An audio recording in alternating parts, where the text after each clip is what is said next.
رمضان کا مہینہ آ چکا ہے اور پوری دنیا اس وقت جو ہے ایک لاک ڈاؤن کی صورتحال میں ہے. کورونا جیسی خطرناک بیماری کے خلاف وہ آپریشنز کر رہے ہیں کامبیٹ کرنے کے لیے، اور اسی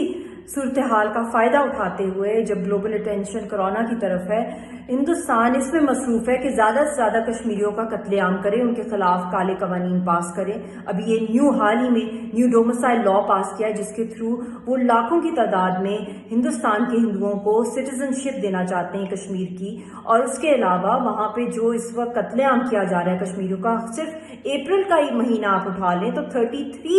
شہادتیں ہوئی ہیں اور 152 سے زیادہ لوگ کریٹیکلی انجرڈ ہیں. ایل او سی کا صورتحال دیکھ لیں، اور یو این چیف جو ہیں وہ بار بار یہ کہہ رہے ہیں کہ دنیا بھر کے پرزنس کو بھی ڈی پاپولیٹ کیا جائے، اور اس کے ٹوٹل ریورس میں 360 ڈگری اپوزٹ جو مودی گورنمنٹ ہے وہ زیادہ سے زیادہ پرزنس کو فل کر رہا ہے کشمیریوں کے ساتھ. تو یہ بہت ہی خطرناک سچویشن ہے، اور اس وقت جو یونائٹڈ اسٹیٹس کی جو کمیشن ہے اور انٹرنیشنل ریلیجس فریڈم، اس نے بھی یہ کہا ہے کہ انڈیا کو بلیک لسٹ کیا جائے، کیونکہ یہاں پہ جو مائنورٹیز کی صورتحال ہے اور جو کشمیریوں کے ساتھ کیا جا رہا ہے، اور کوئی بیسک فنڈامنٹل رائٹس نہیں پرووائڈ کیے جا رہے. تو this is a very alarming situation for the world must wake up کہ کورونا کی آڑ کے اندر جو ہندوستان اس وقت کشمیریوں کے اوپر ظلم کر رہا ہے، صحافیوں کے اوپر FIRs اور کالے قوانین کیے جا رہے ہیں، کشمیری ڈاکٹرز کو